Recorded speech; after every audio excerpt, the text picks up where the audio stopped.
So I saw a video this morning, and there was somebody from the LGBTQ community who was saying you either believe that we're all made in God's image or you don't.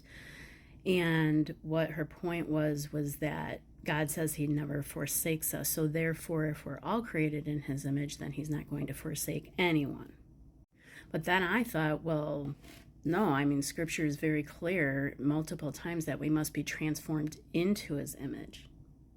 And then I commented with 2 Corinthians 3:18, and we all, with unveiled face, continually seeing as in a mirror the glory of the Lord, are progressively being transformed into his image from one degree of glory to glory, which comes from the Lord, who is the Spirit.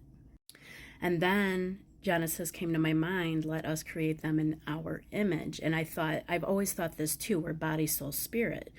That's the only way I could make sense of any of it, right? And then that came to my mind this morning, and what God showed me was that Adam and Eve were created in his image. They were in the garden. They had total peace, total joy. They were perfectly in his image until they chose to sin.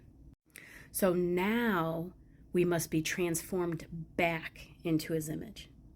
And as we are transformed, as we walk with him, we're walking back to the garden.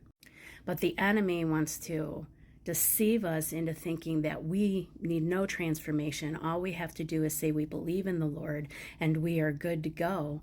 And that is a total lie, because we must, just like Adam and Eve made their choice, we must also make our choice, our choices. Are we going to continue walking with the enemy, being conformed to his image continually? Or are we going to walk with God and do the work that it takes with our partnership with God to be transformed back into his image?